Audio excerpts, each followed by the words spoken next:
ಸಂಖ್ಯೆ 164 ಹಿಂದುಳಿದ ವರ್ಗಗಳ ಕಲ್ಯಾಣ ಹಾಗೂ ಕನ್ನಡ ಮತ್ತು ಸಂಸ್ಕೃತಿ ಇಲಾಖೆ ಸಚಿವರಿಗೆ ಕೇಳಬಯಸುತ್ತೇನೆ. ಮಾನ್ಯ ಉತ್ತರವನ್ನು ಒದಗಿಸಲಾಗಿದೆ. ಮಾನ್ಯ ಸಭಾಧ್ಯಕ್ಷರೇ, ಕುಂದಾಪುರ ವಿಧಾನಸಭಾ ವ್ಯಾಪ್ತಿಯೊಳಗೆ ಮೆಟ್ರಿಕ್ ಪೂರ್ವ ವಿದ್ಯಾರ್ಥಿ ನಿಲಯದಲ್ಲಿ ಮಂಜೂರಾದ ಸಂಖ್ಯೆ ಸೀಟು 360. ಇದರಲ್ಲಿ ನವೀಕರಣದ ವಿದ್ಯಾರ್ಥಿಗಳು 286 ಇದ್ದಾರೆ ಅಧ್ಯಕ್ಷರೇ. ಹೊಸ ಪ್ರವೇಶಕ್ಕೆ ಬರೀ 74 ಸೀಟ್ ಮಾತ್ರ ಇದೆ. ಆದರೆ ಈಗಾಗಲೇ ಆನ್ಲೈನ್ನಲ್ಲಿ ಅರ್ಜಿ ಹಾಕಿದವರ ಸಂಖ್ಯೆ 444 ಇದ್ದಾರೆ. ಬರೀ 74 ಜನರಿಗೆ ಸ್ಥಳಾವಕಾಶ ಸಿಕ್ಕಿದರೆ 370 ಮಕ್ಕಳಿಗೆ ಅಲ್ಲಿ ಅವಕಾಶ ಇಲ್ಲ. ಇವರೆಲ್ಲ ಗ್ರಾಮೀಣ ಭಾಗದಿಂದ ಆರ್ಥಿಕವಾಗಿ ಹಿಂದುಳಿದ ಮಕ್ಕಳು, ಬಾಲಕಿಯರು ಮತ್ತು ಹೆಣ್ಮಕ್ಕಳು ಬರ್ತಾ ಇದ್ದಾರೆ.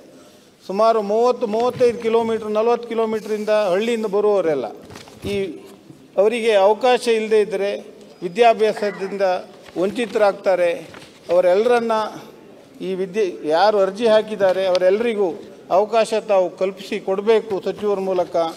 ಇದೇ ಹಾಸ್ಟೆಲ್ನಲ್ಲಿ ಸ್ಥಳಾವಕಾಶ ಇದ್ದರೆ ಹಾಸ್ಟೆಲ್ನಲ್ಲೇ ಕೊಡ್ಬೋದು, ಇಲ್ಲದಿದ್ದರೆ ಹತ್ತಿರದ ಯಾವುದಾದ್ರೂ ಸರ್ಕಾರಿ ಕಟ್ಟಡವನ್ನು ಗುರುತಿಸಿ ಎಲ್ಲರಿಗೂ ಅವಕಾಶ ತಾವು ಕೊಡಬೇಕು ಅಂತ ಸಭಾಧ್ಯಕ್ಷರ ಮೂಲಕ ಸಚಿವರಿಗೆ ಮನವಿ ಮಾಡ್ತೇನೆ.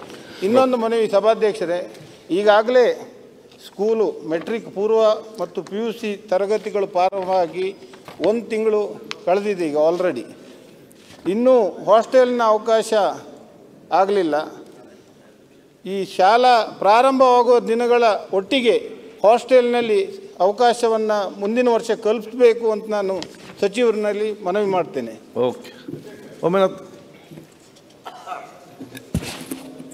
ಈಗಾಗಲೇ ಕಿರಣ್ ಕೊಡ್ಗಿ ಅವರು ಹೇಳಿದ್ದಕ್ಕೆ ಪೂರಕವಾಗಿ ಮೂಡುಬಿದ್ರೆ ತಾಲೂಕು ಮತ್ತು ಮುಲ್ಕಿಯಲ್ಲಿ ಹಾಸ್ಟೆಲ್ಗಳ ತುಂಬ ಕೊರತೆ ಇದೆ. ಯಾಕೆಂತೇಳಿದರೆ ಬೇರೆ ಬೇರೆ ಜಿಲ್ಲೆಗಳಿಂದ ನಮ್ಮ ಊರಿಗೆ ವಿದ್ಯಾಭ್ಯಾಸಕ್ಕಾಗಿ ಬೇರೆ ಬೇರೆ ಕನ್ನಡ ಮಾಧ್ಯಮ ಶಾಲೆಯಲ್ಲಿ ಗುಲ್ಬರ್ಗ, ಬಿಜಾಪುರ, ಬಾಗಲಕೋಟೆ ಆ ಭಾಗದಿಂದೆಲ್ಲ ಮಕ್ಕಳು ಬಂದವರು ಮತ್ತು ಅವರ ಹಿರಿಯರು ಇಲ್ಲಿ ಬಂದು ಕೆಲಸ ಮಾಡುವಾಗ ಅವರು ಇಲ್ಲಿ ಶಾಲೆಗೆ ಸೇರಿಕೊಳ್ತಾರೆ.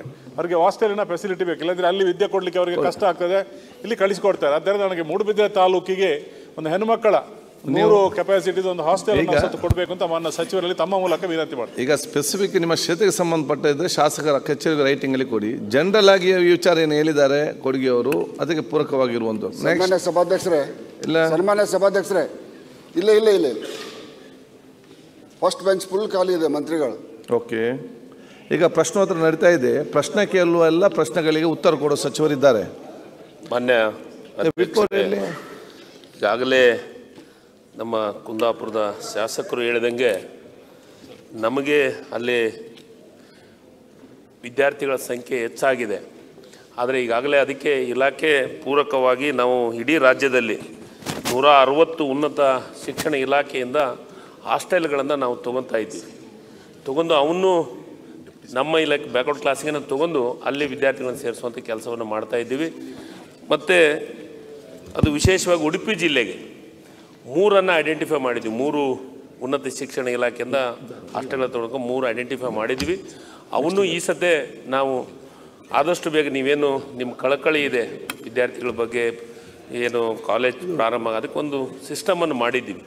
ಯಾವುದೇ ಕಾರಣಕ್ಕೂ ವಿದ್ಯಾರ್ಥಿಗಳಿಗೆ ತೊಂದರೆ ಆಗಲಾದ ರೀತಿಯೊಳಗೆ ಕಾಲೇಜು ಪ್ರಾರಂಭ ಆಗೋಕ್ಕೂ ಮತ್ತು ಮಕ್ಕಳಿಗೆ ಹಾಸ್ಟೆಲ್ದಾಗ ಸೇರಿಸುವಂಥ ವ್ಯವಸ್ಥೆಯನ್ನು ಮಾಡ್ತೀವಿ. ಮತ್ತು ಇನ್ನೂ ಹೆಚ್ಚಿಗೆ ಬೇಕಂದರೆ ಈ ಸತೆ ನನ್ನ ಆರ್ಥಿಕ ಬಜೆಟ್ ಆದಮೇಲೆ ಆರ್ಥಿಕ ಇಲಾಖೆದ ಪರಿಸ್ಥಿತಿಯನ್ನು ನೋಡಿಕೊಂಡು ಎಲ್ಲೆಲ್ಲಿ ಯಾವ್ಯಾವ ಹೆಚ್ಚು ಅವಶ್ಯಕತೆ ಇದೆ ಅಲ್ಲಿನ ನೋಡಿ ಪರಿಶೀಲನೆ ಮಾಡುವಂಥ ಕೆಲಸವನ್ನು ಮಾಡ್ತೀನಿ. ಮಾನ್ಯ ಒಂದು ಉಪಪ್ರಶ್ನೆ ಏನಿಲ್ಲ. ಯಶ್ಪಾಲ್ ಕರಿತೇನೆ. ನಾನು ಶಾಲಾ ಪ್ರಾರಂಭವಾಗುವ ದಿನದಲ್ಲೇ ಹಾಸ್ಟೆಲ್ನ ಅವಕಾಶ ತಾವು ಕಲ್ಪಿಸಬೇಕು ಮುಂದಿನ ವರ್ಷದಲ್ಲಿ ಅಂತ ನಾನು ವಿನಂತಿ. ಅದ್ರ ಬಗ್ಗೆ ಇಲಾಖೆ ಅಧಿಕಾರಿಗಳು ಪರಿಶೀಲನೆ ಮಾಡ್ತೀನಿ. ಅಲ್ಲ ಅಶೋಕ್, ಈಗ ಇರುವಂಥ ಹಾಸ್ಟೆಲ್ಗಳಲ್ಲಿ ಎಲ್ಲಿ ಎಲ್ಲ ಸರ್ ಈಗ ಅವರು ಮುಂದಿನ ವರ್ಷ ಮೊನ್ನೆ ಸುನೀಲ್ ಕುಮಾರ್ ಸಾಹೇಬ್ರೆ ಸುನೀಲ್ ಅಲ್ಲದೆ ನಾನು ಪರಿಶೀಲನೆ ಅಂದ್ರೆ ಈಗ ಸುನಿಲ್ ಈಗ ಕಾಲೇಜ್ ಪ್ರಾರಂಭ ಆಗೋದಕ್ಕೂ ಅದಕ್ಕೆ ವ್ಯವಸ್ಥೆ ಇದೆ. ನಾವು ಸರಿಯಾದ ಟೈಮ್ದೊಳಗನೆ ಕಾಲೇಜ್ ಪ್ರವೇಶ ಸಿಕ್ಕ ತಕ್ಷಣ ಹಾಸ್ಟೆಲ್ ವ್ಯವಸ್ಥೆನೂ ಮಾಡ್ತೀವಿ. ಅವ್ರೇನೋ ಮುಂದಿನ ವರ್ಷ ಇನ್ನೂ ಇದನ್ನ ಮಾಡಂದ್ರೆ ಮಾಡ್ತೀವಿ ಅನ್ನೋದು ಮಾತದೊಳಗೆ ಪರಿಶೀಲನೆ ಮಾಡ್ತೀನಿ ಅಂತ ಹೇಳಿದೆ ನಾನು. ಅಧ್ಯಕ್ಷರೇ ಒಂದು ಬೇಗ ಫಾಸ್ಟ್ ಒಂದು ಪ್ರಶ್ನೆ ಕೇಳೋದು, ಈಗಾಗಲೇ ಕೆಲವು ಹಾಸ್ಟೆಲ್ಗಳಲ್ಲಿ ಹೆಚ್ಚಿನ ಮಕ್ಕಳು ತಗೊಳ್ತಕ್ಕಂಥ ಅವಕಾಶ ಇದೆ. ಸ್ವಲ್ಪ ಇನ್ಫ್ರಾಸ್ಟ್ರಕ್ಚರ್ನಲ್ಲಿ ಕಾಟು ಬೆಡ್ ಅಂಥದ್ದು ಕೊಡಬೇಕು. ಅಂಥದ್ದನ್ನು ಕೊಟ್ಟು ಅಲ್ಲಿ ಸಂಖ್ಯೆ ಹೆಚ್ಚು ಮಾಡಿದರೆ ಸಾಕು, ಎಷ್ಟೋ ಸಮಸ್ಯೆ ನಿವಾರಣೆ ಮಾಡ್ಲಿಕ್ಕೆ ಸಾಧ್ಯ ಆಗುತ್ತೆ. ಅದಕ್ಕಾದ್ರೂ ಕ್ರಮ ಕೈಗೊಳ್ತೀರಾ? ಯಶ್ಪಾಲ್ ಅಧ್ಯಕ್ಷರೇ, ನಿಮ್ಮ ಹಿರಿಯ ಸದಸ್ಯರು ಹೇಳ್ದಂಗೆ ಆಯ್ತು, ಅವೆಲ್ಲ ಎರಡು ಪ್ರಶ್ನೆಗೆ ಮತ್ತೆ ಒಟ್ಟಿಗೆ ಉತ್ತರ ಕೊಡಿ.